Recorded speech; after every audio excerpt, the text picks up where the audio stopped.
Nannie Doss, known as the Giggling Granny, had an infectious laugh that endeared her to everyone in the quaint town of Windermere.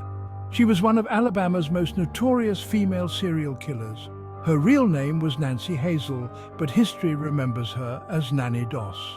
Each evening she would sit in the living room of the old Victorian house, knitting and humming softly while the children she cared for slept soundly upstairs. Her gentle demeanor and warm smile made her a beloved figure in the community. But as she rocked back and forth in her chair, her eyes glinted with a secret that only she knew.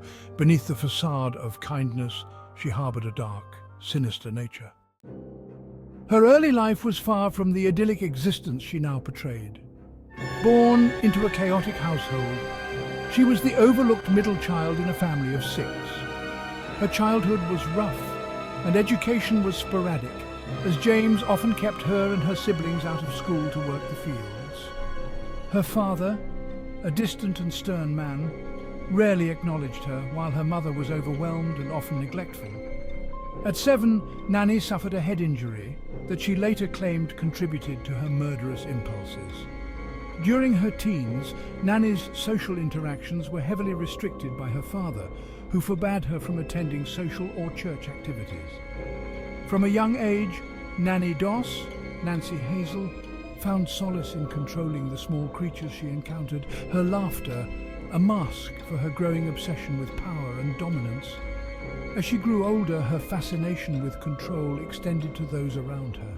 She began experimenting with poisons, learning how to mix them from old medical books she found in the attic. Her first victim was the family cat, an act that brought her an unsettling sense of satisfaction. This was only the beginning of her journey down a dark path. She would sneak out at night to meet young men. At 16, while working at a local textile company, she began dating co-worker Charles Braggs. Dependable and hardworking, Charles married Nannie a few months after they met, and by 1927 they had 4 daughters.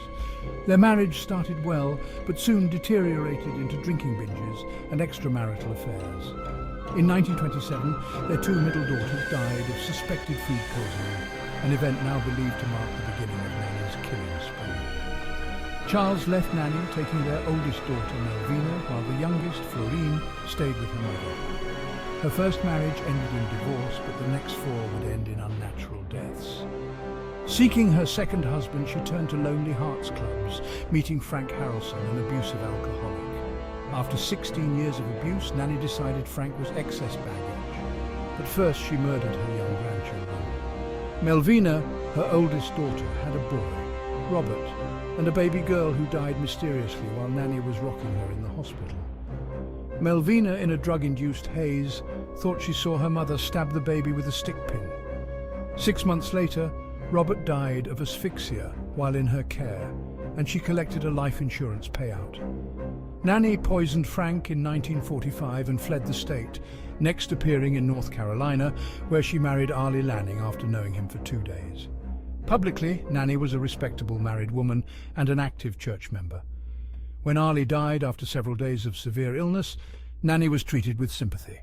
Discovering that Arlie had left their house to his sister, Nannie packed her things and left town. The house burned down soon after. Nannie then moved in with Arlie's mother, who soon died. She cashed the insurance check for the fire illegally and left. Then she joined the Diamond Circle Club in the early 1950s, meeting and marrying Richard Morton, a well-to-do Kansas salesman. However, she soon sought husband number 5. When her mother moved in with the newlyweds and died of sudden intestinal pains, Nannie poisoned Richard and moved on to Samuel Doss of Tulsa, Oklahoma. Samuel's death, following arsenic-laced coffee, finally led to her arrest.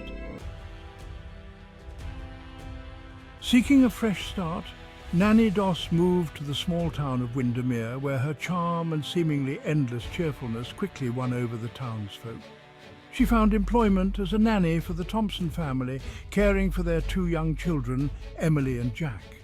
The children adored her, and their mother, Mrs. Thompson, often praised Nannie for her dedication and warmth. She became an integral part of the community, participating in local events and volunteering at the school. Her laughter could be heard ringing through the park as she played with the children. her eyes always watchful, always calculating. The townspeople had no idea that behind her kind smile lay a meticulous mind plotting its next move. It began subtly. The elderly Mrs. Henderson, Nannie Doss's first employer in Windermere, passed away quietly in her sleep. The town mourned the loss of the sweet old lady, and she was praised for her tireless care. Then came Mr. Bennet, a retired banker who had recently updated his will to include her. He too died suddenly, the cause seemingly natural. Detective Harris, a seasoned investigator with a knack for noticing details others overlooked, began to see a pattern. The deaths were too coincidental, too neat. He started digging into Nannie Doss's past, piecing together her trail of former employers who had met similar fates. As Detective Harris delved deeper, he uncovered subtle clues that hinted at Nannie Doss's true nature. An old photograph found in her belongings showed her as a young girl next to a gravestone with a familiar name, one of her previous employers. A hidden diary revealed her meticulous records of each death, written with an unsettling mix of detachment and delight, often ending with her trademark, "Ha ha!" Further investigation led Harris to traces of a rare poison found in the teacups of her latest victim, Mrs. Thompson. Yet red herrings abounded. Nannie Doss's impeccable alibis and the townspeople's unwavering support made it difficult to pin the murders on her. Every clue seemed to lead to a dead end, each piece of evidence cleverly concealed beneath layers of deception. The turning point came when young Emily stumbled upon a hidden room in the Victorian house. Behind a false wall, she found a box filled with newspaper clippings about the deaths of her former employers, each marked with a red cross. When Emily innocently mentioned the discovery to her mother, Mrs. Thompson's suspicions were finally aroused. Detective Harris, armed with this new information, conducted a thorough search of the house. The hidden room and its incriminating contents were uncovered, leading to Giggling Nanny's arrest. But Nannie Doss was not ready to go quietly. She took the children hostage, retreating to the attic where she believed she could control the situation. Nannie, realizing the net was closing in, took the children hostage, retreating to the attic of the Victorian house. A tense standoff ensued, with Detective Harris trying to negotiate the children's release. Her facade cracked, revealing her true nature. Her laughter, once charming, now sounded sinister and unhinged. In a daring move, Detective Harris managed to rescue the children and apprehend Nannie. During the trial, her past was laid bare, shocking the townspeople who had once adored her. She was found guilty of multiple counts of murder and sentenced to life in prison without parole. The town of Windermere struggled to come to terms with the betrayal by someone they had trusted so deeply. The Thompson family, grateful for the detective's intervention, began to heal from the trauma. Detective Harris, though hailed as a hero, remained haunted by the case, forever vigilant for the next Giggling Nanny, who might hide behind a mask of innocence. Her confessions made her a national sensation. Reporters flocked to interview the ever-giggling woman. Autopsies of her victims revealed arsenic poisoning or signs of smothering.